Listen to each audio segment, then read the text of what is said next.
ಗುತ್ತಿಗೆದಾರ David D'Souza shootout ಪ್ರಕರಣಕ್ಕೆ big twist. Congress ಮುಖಂಡನಿಗೆ ಸುಪಾರಿ ಕೊಟ್ಟು ಕೊಲೆ.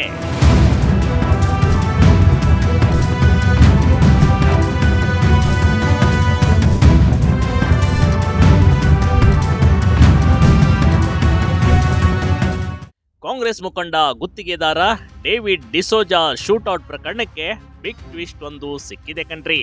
ಮನೆಯ ಮುಂದೆ ನಿಂತಾಗ ಶೂಟೌಟ್ ಮಾಡಿ ಬೈಕ್ನಲ್ಲಿ ಬಂದಿದ್ದ ಆರೋಪಿಗಳು ಪರಾರಿಯಾಗಿದ್ರು. ಆದ್ರೀಗ ಆರೋಪಿಗಳು ಪತ್ತೆಯಿಂದಾಗಿ ಯಾವ ಕಾರಣಕ್ಕೆ ಕೊಲೆ ನಡೀತು ಎಲ್ಲದರ ಇಂಚಿಂಚು ಮಾಹಿತಿ ಪೊಲೀಸರಿಗೆ ಸಿಕ್ಕಂತಾಗಿದೆ.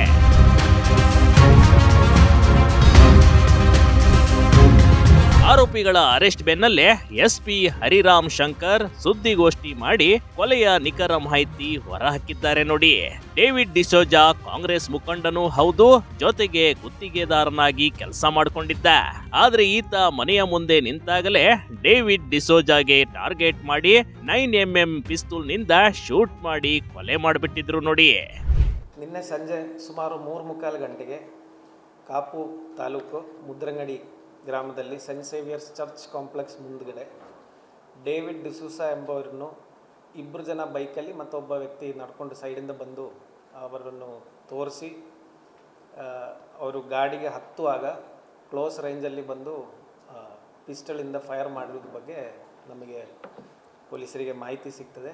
ಹಳೆಯ ಹಣದ ವಿಚಾರಕ್ಕೆ ನಡೆದ ಕೊಲೆ. ಡೇವಿಡ್ ಡಿಸೋಜಾ ಕೊಲೆಗೆ ಸುಪಾರಿ ನೀಡಿದ್ದ ಗುತ್ತಿಗೆದಾರ. ಇದೊಂದು UPCL ಗುತ್ತಿಗೆ ವಿಷಯಕ್ಕೆ ಆದ ಕೊಲೆ ಅಂತ ಪೊಲೀಸರು ಹೇಳಿಕೊಂಡಿದ್ದಾರೆ. ಮೃತ ಡೇವಿಡ್ ಡಿಸೋಜಾ ಮತ್ತೊಬ್ಬ ಗುತ್ತಿಗೆದಾರನೊಂದಿಗೆ ದ್ವೇಷ ಇತ್ತು. ಹಣದ ವಿಚಾರವಾಗಿ ಗಲಾಟೆ ಮಾಡಿಕೊಂಡಿದ್ರು. ಡೇವಿಡ್ ಹಣ ಕೊಡೋದಕ್ಕೆ ಹಿಂದೇಟು ಹಾಕಿದ್ದ ಕಣ್ರಿ. ಇದು 2-3 ಕೋಟಿಯ ವ್ಯವಹಾರವಾಗಿತ್ತು ಅಂತ ತಿಳಿದು ಬಂದಿದೆ. ಹೀಗಾಗಿ ಇನ್ನೊಬ್ಬ ಗುತ್ತಿಗೆದಾರ ಡೇವಿಡ್ ಕೊಲೆ ಮಾಡೋದಕ್ಕೆ ಸುಪಾರಿ ಹಂತಕರ ಮೊರೆ ಹೋಗಿದ್ದ ನೋಡಿ. ಅದರಿಂದ ನಮಗೆ ಇದು ಆರ್ಥಿಕ ವ್ಯವಹಾರ ಸಂಬಂಧಪಟ್ಟದಾಗಿರಬಹುದಂತ ಮೇನ್ ಅನುಮಾನ ಬಂದಿದೆ. ಅದರೊಟ್ಟಿಗೆ ಈ ಬಂದು ಏನು ಅಸಾಲ್ಟ್ ಮಾಡಿದ್ದಾರೆ ಅಥವಾ ಫೈರಿಂಗ್ ಮಾಡಿದ್ದಾರೆ ಅವರು ಹಿಂದಿಯಲ್ಲಿ ಮಾತಾಡಿರುವಂಥದ್ದು ಐ ವಿಟ್ನೆಸಸ್ ಹೇಳಿದ್ದಾರೆ. ಈ ಹಣದ ಡಿಸ್ಕಷನ್ ಬಂದಾಗ ಒಂದು ಅಂದಾಜೊಂದು 2-3 ಕೋಟಿ ಹಣದ ವಿಚಾರ ಸಂಬಂಧಪಟ್ಟಾಗೆ ಆಗಿರುವ ಘಟನೆ ಅಂತ ನಮಗೆ ಗೊತ್ತಾಗಿದೆ. ಹಣದು ಮತ್ತೆ ಕೆಲವೊಂದು ಮೆಟೀರಿಯಲ್ಸ್ ಸಂಬಂಧಪಟ್ಟ ಶಾರ್ಪ್ ಶೂಟರ್ಗಳಿಂದ ಕೊಲೆ ಪ್ಲಾನ್. 2 ಲಕ್ಷದ ಸುಪಾರಿ ಪಡೆದಿದ್ದ ಈ ಗ್ಯಾಂಗ್. A1 ಆರೋಪಿ ಶೂಟರ್ ರಾಜು ಖಾತೆಗೆ 2 ಲಕ್ಷ ಹೆಚ್ಚು ಪಾವತಿಯಾಗಿದೆ. ಇದು ಕೊಲೆ ಮೊದಲು ಹಾಗೂ ನಂತರ ಹಂತ ಹಂತವಾಗಿ ಪಾವತಿಸಲಾಗಿದೆ. ಆರೋಪಿಗಳಿಗೆ ಬೈಕನ್ನ ಸ್ಥಳೀಯರ ಸಹಾಯದಿಂದ ಪಡೆದುಕೊಂಡು ಅಲ್ಲೇ ಬಿಟ್ಟು ಪರಾರಿಯಾಗಿದ್ರು. ಆದ್ರೆ ಈ ಘಟನೆಯನ್ನ ಸೀರಿಯಸ್ ಆಗಿ ತೆಗೆದುಕೊಂಡ ಪೊಲೀಸರು 500 ಜನ ಪೊಲೀಸರ ತಂಡ ಹಂತಕರ ಹುಡುಕಾಟ ಮಾಡ್ತಾ ಇತ್ತು ಕಣ್ರಿ. ಆರೋಪಿಗಳು ಉಡುಪಿ ಜಿಲ್ಲೆ ಗಡಿ ದಾಟದಂತೆ ಎಲ್ಲೆಡೆ ನಾಕಾಬಂದಿ ಮಾಡಲಾಗಿತ್ತು. ಆಗ್ಲೇ ನೋಡಿ ಬಸ್ನಲ್ಲಿ ಪರಾರಿಯಾಗ್ತಿದ್ದ ಆರೋಪಿಗಳನ್ನ ಬೈಂದೂರು, ಒತ್ತಿನೇಣೆ, ಪಟ್ಟಳ ಹಾಗೂ ಕುಮಟಾದಲ್ಲಿ ಬಂಧಿಸಲಾಗಿದೆ ಅಂತಾರೆ SP ಅವರು.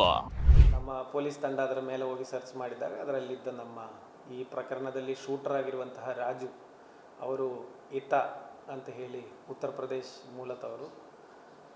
ಆ ವ್ಯಕ್ತಿ ವಿತ್ ಅವರ ಬ್ಯಾಗ್ ಆ್ಯಂಡ್ ವೆಪನ್ ಅಲ್ಲಿ ಕಂಡು ಬಂದಿದೆ.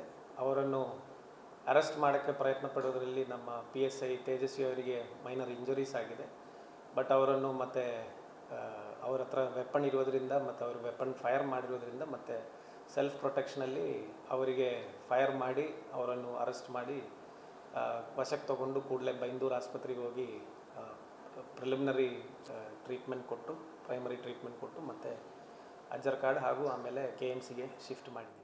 ಬೈಂದೂರಿನ ಒತ್ತಿನೇಣೆ ಬಳಿಯಲ್ಲಿ ಬಸ್ ತಪಾಸಣೆ ನಡೆಸಿದ್ದ ಪೊಲೀಸರನ್ನ ಕಂಡು 3 ವ್ಯಕ್ತಿಗಳು ಬಸ್ನಿಂದ ಇಳಿತಾ ಇದ್ರು. ಅನುಮಾನಗೊಂಡ PSI ತೇಜಸ್ವಿ ಅವರು ಆರೋಪಿ ರಾಜು ಬೆನ್ನಟ್ಟಿದ್ರು. ಆಗ ಆರೋಪಿ ತೇಜಸ್ವಿ ಅವರ ಮೇಲೆ ಹಲ್ಲೆ ನಡೆಸೋದಕ್ಕೆ ಮುಂದಾಗಿದ್ದ. ಇದರಿಂದ ಆತ್ಮರಕ್ಷಣೆಗಾಗಿ ಆರೋಪಿ ಕಾಲಿಗೆ PSI ಗುಂಡು ಹಾರಿಸಿದ್ರು ನೋಡಿ.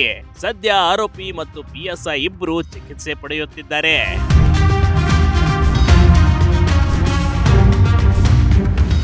ಬಂಧಿತ ಆರೋಪಿ ರಾಜು ಮೇಲೆ 26 ಪ್ರಕರಣ, ಬಂಧಿತ ಆರೋಪಿಗಳ ಮೇಲೆ 8ರಿಂದ 12 ಪ್ರಕರಣಗಳಿವೆ. A1 ಆರೋಪಿ ರಾಜುವಿನ ಮೇಲೆ ಮಹಾರಾಷ್ಟ್ರ, ದೆಹಲಿ, ಉತ್ತರ ಪ್ರದೇಶ, ರಾಜಸ್ಥಾನ ಸೇರಿದಂತೆ 5 ರಾಜ್ಯಗಳಲ್ಲಿ ಕೊಲೆ, ಮಹಿಳೆಯರ ಮೇಲೆ ಹಲ್ಲೆ, ದರೋಡೆ ಸೇರಿದಂತೆ 26 ಪ್ರಕರಣಗಳಿವೆ ಕಣ್ರಿ. A2 ಆರೋಪಿ ಅನ್ಮೋಲ್ ಮೇಲೆ 2018 ನಂತರ 4 ರಾಜ್ಯಗಳಲ್ಲಿ 8 ಪ್ರಕರಣ ಹಾಗೂ ಜಿಯಾವುಲ್ ವಜುಲ್ ಶೇಖ್ ಮೇಲೆ ದರೋಡೆ, ಶೂಟ್ಔಟ್, ಡಕಾಯಿತಿ ಸೇರಿದಂತೆ 12 ಪ್ರಕರಣಗಳಿವೆ.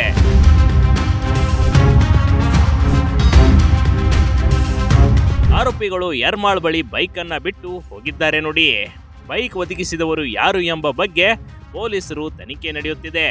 ಅದೇ ಮತ್ತೊಂದೆಡೆ ಈ ಸುಪಾರಿ ಕೊಟ್ಟವರು ಉತ್ತರ ಭಾರತದ ಗುತ್ತಿಗೆದಾರ ಅಂತ ತಿಳಿದು ಬಂದಿದೆ. ಆತನ ಹುಡುಕಾಟ ಮಾಡಲು ಒಂದು ತಂಡ ಹೊರ ರಾಜ್ಯಕ್ಕೆ ಕಳಿಸಿಕೊಡಲಾಗಿದೆ. ಸದ್ಯ 3 ಆರೋಪಿಗಳು ಸಿಕ್ಕಿದ್ದಾರೆ. ಇನ್ನಷ್ಟು ತನಿಖೆ ನಡೆದಾದ್ಮೇಲೆ ಎಲ್ಲ ಮಾಹಿತಿಯು ಹೊರಬರಲಿದೆ.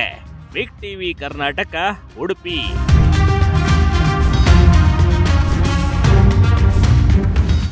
ಬಿಗ್ ಟಿವಿ ಕರ್ನಾಟಕ ಯೂಟ್ಯೂಬ್ ಚಾನೆಲ್ಗೆ ಈಗಲೇ ಸಬ್ಸ್ಕ್ರೈಬ್ ಮಾಡಿ. ಧನ್ಯವಾದಗಳು.